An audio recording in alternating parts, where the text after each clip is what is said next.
Hilchos bias Hamikdash perek shvi. The laws of coming into the temple, chapter 7. All about mumin, all about blemishes. Yesterday the Rambam gave us the general principle. If a Kohen has a blemish, he can't serve in the Beis Hamikdash, whether it's a passing blemish, whether it's a permanent blemish. If he does, he disqualifies the service. And today, the Rambam has to give us the list of what's considered a blemish. Is every scar a blemish? Is every wound a blemish? And so, the Rambam is going to give us the list basically in two parts. Today, he's going to talk about blemishes that apply both to people and to animals. That means if a Kohen has it, he can't serve. If an animal has it, you can't bring it as a korban. Tomorrow, we're going to get a list of wounds and blemishes that are specific to people. Only human beings. If a Kohen has it, it disqualifies him. But if an animal were to have it, it doesn't disqualify it as a sacrifice. So, halacha aleph, kol hamumin hapoislim ba'adam uba behema. All the blemishes that disqualify both a person and an animal, chamishim are 50. V'zehu pratan, and these are their details. The Rambam is going to walk us through the different body parts that could have different blemishes for a total of 50. We begin with the ear. Chamisha ba'oizen. There are 5 potential blemishes in the ear. Ve'eluhein, they are the following.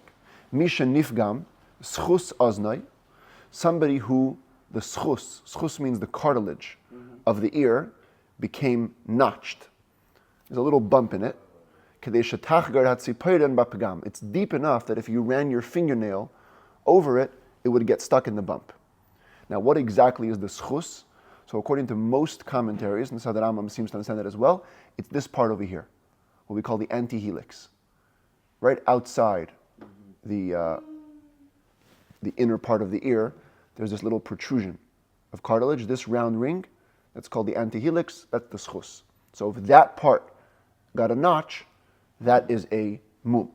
Aval ha'oyer hamukaf lischus ha'oizen, but the skin surrounding the cartilage, and according to the basic understanding of the Rambam is actually referring to everything. It's the broadest definition of this word. All the way from the lobe, all the way up even around this kind of folded over part, all the way to the top, everything besides for the cartilage, ein by mum. Doesn't have a classification of a blemish, bein nikav, bein nisdak. Huh? So in modern Hebrew, there's a bit of a varying definition, but according to halachic Hebrew, it's just here, just the antihelix. Anything outside of it, ein by mum, it doesn't have a blemish, bein nikav, bein nisdak, whether it gets even a hole or a crack, nothing. We're only concerned with the schus. Halacha gimel, misha nisdak, schus aznei b'kol shehu. If somebody's schus, the cartilage, got a crack, this is more than a notch. It got a crack, afal pisha lechaser, even though nothing is missing. That happens sometimes, it just comes apart. No core part of the ear is missing, but it has a crack. Misha nikav schus aznei kikarshina. If somebody gets a hole in the cartilage of his ear, at least the size of a karshina bean. It's a small bean that animals used to eat, bein nekav agul, bein nekav aruch, whether it's an actual round hole, like the shape of the bean, or it's an elongated hole, but the area of it, im nitztaref lekarshina, if it combines to the size of the bean, it's a blemish. The 4th blemish on the ear is misha yavsha oznai. If somebody's ear were to dry up, so dry that if you would pierce it, it wouldn't bleed. That's already a blemish. It's a non-functioning ear. And the final mum on the ear is misha hoisa oznai kfula lishtayim. Somebody whose ear was doubled in 2. So the basic understanding of the Rambam is something like this. This is actually a person, you can check him up, he's able to fold his ear. His ear is regular, but he's able to, not even by hand, he's able to instinctively fold his ear. But if a person were to be born like this, with a folded over ear, that would be a mum. Afilu hagdi, even if it's a goat.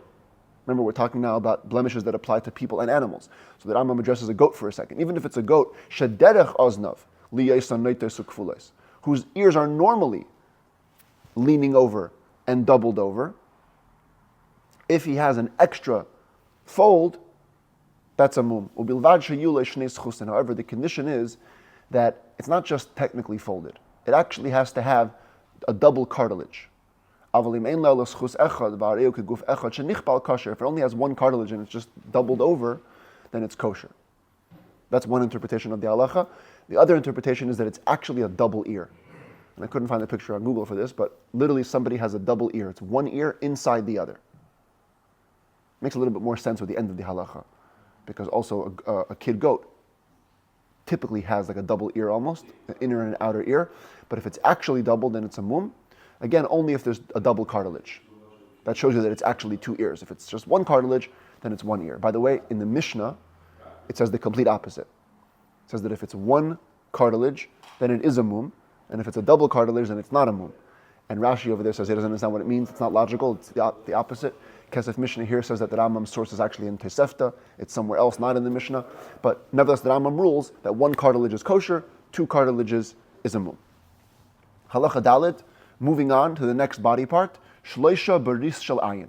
There are three mumin on the eyelids. That's the part of the skin on top of the eye. The Elohein, they are the following. Misha nikav ris merisei einav bekolshu. If either of the eyelids got the smallest hole, smallest puncture, that's a mum. Number two, Misha nisdak ris merisei einav bekolshu. If somebody's eyelids got a crack, even the smallest crack. And number three, Misha nifgam ris merisei einav bekolshu. If it got a notch, which is again a small dent, even the smallest amount, is all disqualified. Ushleisha mumin elu. These three blemishes, says the Rambam, bichlal charutz ha'amr b'Torah, are included under the umbrella of the word charutz. The Torah gives a list. This is actually in the context of animals. Averes, it's a blind animal. Shavar is a broken limb. Then it says charutz. And people are not sure what charutz means. It says the Rambam, charutz is the umbrella for eyelids blemishes. Three eyelids blemishes are all under the category of charutz. Halacha hey. Once we've talked about the eyelids, we can move to the eye itself. Shmoina ba'ayin. There are 8 blemishes in the eye. This is a bit graphic, so just bear with me. The Elohein, they are the following. Ha'iver, first of all, blindness. Simple, straightforward blindness. Bein be'achas me'einav bein mishteyan. Whether it's one eye, two eyes, you can't see out of one of your eyes because you're inherently blind. That's a mum. Number 2, mishe einei raya b'shtei einav be'achas mehen. There might be somebody who can't see out of both of his eyes or even out of one of them, not because he's blind. Even though there's no difference in the eye makeup at all, but rather, there's a constant flow of water in his eyes that's disrupting the vision. That is the second category. It's also a mum. Number 3, somebody can't see with either both of his eyes or one of them with clarity, because there was sanvedim. Sanvedim, as understood by one of the commentaries, is deterioration. There's consistent deterioration in the eyes, and you can't see properly. For example, wearing glasses means that your eyes are not functioning properly. So in that case, anybody that has glasses, that tells you that their eyes are weaker than natural, and that would be a mum. So in order for me to serve in the temple, which I will, God willing, I'm a firstborn son. When Mashiach comes, the firstborn sons are going to go back to serving, but I have to get rid of my glasses. Can you wear contacts? No. Your eyes inherently have to be 20/20. So when Mashiach comes, all wounds are going to be healed. No. So that's going to be fine. But in the Beis Hamikdash, if you had sanvedim, if you had eye deterioration, kvuim means not just a momentary thing or an incidental thing. This is how it is. That's a blemish. Number 4, Misha be'enai k'moi einav. Somebody who has in his eye like a grape. And this is understood to be just like a mound of something in your eye. Fleshy growth. I couldn't find a good picture of it. Cataract. No, cataract we'll see soon. Afal pishu huraya, even though you can see. It's not blocking your vision, it's just there. Number 5, Misha yatza bisar yeser be'enai. Somebody who some extra flesh went into his eye, ad shechipa ma'at min ashcher shalayim, but it went so deep in that it covered a little bit of the black of the eye. For sure, the pupil, even some say the iris, is already enough to classify. So this would be this picture over here. The flesh itself, it's not a streak from the white, it's the actual flesh of the eye around it came in to here. In this case, the iris didn't go all the way to the pupil, but it's covering the black part of the eye. Number 5, Misha nimshach haloiven shel ayin v'nichnas mimenu ma'at b'shachar. Somebody who a streak from the white of the eye came into the black. This is more like this picture over here. The white entered the black. Till you have the black and the white intermingling. That's the meaning of the word tivalul. The Torah says a person has a tivalul, a mixing in his eye. Mixing means the white entered the black. But had it been the opposite, if the black would enter the white, as in this case, in this picture, that's not a mum. Because there are no blemishes in the white part. That's why before, when the Rambam spoke about the flesh extending, he said it has to extend into the black. Because if it only extends into the white, it's not a problem. Number 6. Misha hoisa nekuda levana b'seich hashachar. Somebody who has a white dot inside the black. V'zehu dak ha'omer b'Torah. This is the dak. This is commonly explained as the cataract. A white dot meaning a white film, as the Rambam is about to say. V'hushati et sofa al gabe hashachar. It has to be floating above, as cataracts do. They're a film that glosses over the black. Aval im loy hoisa sofa. But if it wasn't floating, it was kind of integrated with the eye. Oisha hoisa mishukas bashchar, where it was sunk in to the black, enemum. That's not the dak. That's not the blemish spoken about in the Torah. Same thing if there was a black dot in the white area of the eye. Afilu tzafa, even if it's floating, enemum.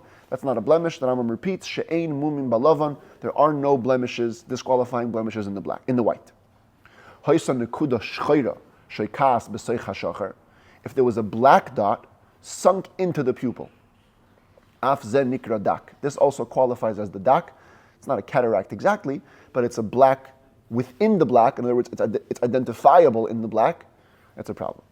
But if it was black floating on black, since it's black on black, that's not a blemish. So it comes out a little bit funny. When it's white on black, it has to be floating. When it's black on black, it has to be sunk in. In either case, in the opposite case, it wouldn't be a mum. That covers the eye. Halacha vav shloisha b'chaitim. 3 mumim in the nose. This is classic. The eluhein, they are the same as when it came to the eyelids. Misha nikav chatmei afilu mitzad echad. If somebody has a piercing, a puncture in his nose, even from one side. Misha nisdak chatmei, somebody whose nose got cracked. Misha nifgam chatmei, somebody whose nose got notched. That's easy on the nose. Shisha bapeh. 6 blemishes on the mouth. The eluhein, they are the following. Misha nikvas fasei afilu achas mian. If somebody's lip was pierced or punctured, even one of them. Misha nifgimas fasei, if somebody's lips were notched. It's somewhat of a dent in the lip. And then you have Misha nisdikas fasei, somebody whose lip was cracked. Now by cracked, we don't mean like the common split lip. The Rambam means like a cleft. It has to be cracked from the crown, from the top of the lip, until it literally splits into 2 heads. This is somewhat common today with people. Somebody whose lower jawbone extends above the upper jawbone. That's an underbite. This is a bit of a light underbite. You can see his lower lip and the lower jaw is going a little bit further above the upper jaw. That's a mum. Even the smallest amount. Misha piv nivlam machmas gufa ubriyase. If somebody's mouth was swollen because of the way it was born, not because something happened to it. Avalim nivlam machmas haruach. If it became swollen because of air, a bad inhalation or whatever it was that caused the swelling, ein a mum. That's not a mum. And the last one, number 6, misha nital roiv hamedaber shel l'shaynai. Somebody whose most of his tongue was removed. That would be a mum. Halacha ches shneim asar be'evrei azera. There are 12 potential blemishes on the reproductive organs. Ve'eluhein, there are the following. Misha nimach hagid shaloi oy nichtas. Somebody who the shaft of the organ was squashed or crushed. Difference between squashed and crushed, the commentators explain. Squashed is by hand. Crushed is by what would happen if other outer force were applied to it. Let's say like if it was pounded by a rock. Oy nitak oy nichras, or it was cut or torn. Again, one of them is referring to by hand. One of them is referring to with an instrument. That's 4 on the shaft. And the same 4 on the testicles. Misha nimachu abeitzim shaloi oy achas mian. Oy nichtasu oy achas mian. If one or both testicles were squashed or crushed. Oy nitku oy achas mian. Oy nichtasu oy achas mian. Or they were torn or cut, one or both testicles. That's 8. So 4 on the shaft, 4 testicles. Then the Rambam gives 4 more. Misha ein le'ela beitza achas, afal pisha yesh le shnei kisin. If somebody only has one testicle, even if he has two pockets. Misha shtei beitzav bekis echad, somebody who both testicles of his are in one pocket. Hatumtum and ha'andregenes. These are more classic. Tumtum is a person whose genital area is covered. You don't know if he's male or female. And androgenous is a hermaphrodite. He has both reproductive organs. Halachates shisha bayadayim uvaraglayim. 6 potential blemishes on the hands and feet. Ve'eluhen, they are the following: hapiseach, somebody who limps. That's clear in the Torah. Piseach. Umisha nishmata yerechai, somebody who has a displaced hip bone. Hu sarua ha'omer b'Torah. That's the sarua. Rashi, for example, on sarua says that actually it means one limb is bigger than the other. But Rambam says no. Sarua means displaced. Misha achas mi'archeisav gvoya mechaverta, if one of the thighs is higher up than the other one. Misha nishbar etzam yadai v'hu she'yeh nikar, somebody whose hand bone was broken, but in a way that it's recognizable. Today you'd have a little fracture, you put in a cast, it all goes back. But if it's literally cracked, and now you can see it, that's a problem. Misha nishbar etzam ragle v'hu she'yeh nikar, same thing with the foot. The foot bone is broken and it's recognizable. That's a mum. Afal pi she'enei nikar k'she'oimed, and here, even if it's not recognizable when he stands, if it's at least recognizable when you walk, that's a blemish, right? Some people, they can hold their stance. You wouldn't know they have a broken foot when they're standing. But as soon as you start walking, you're like, oh, I got it. That's already a mum. Somebody whose feet are swollen, again, naturally, the way they were created. Swollen, yeah. At least according to the Rambam. Other opinions say it means actually shriveled. But if the air had an ill effect on the feet, and that's why they became swollen, that's not a mum. There are 4 general blemishes that can be anywhere on the body. The eluhain, they are the following: somebody who has dry boils, a dry skin eruption of any size. That's the word garav over here. Garav means dry boils. Somebody who has a wart or a growth, but it's a wart or a growth that actually has a bone in it. So it's a really extra growth. So that's the word yabeles right over here in the Torah.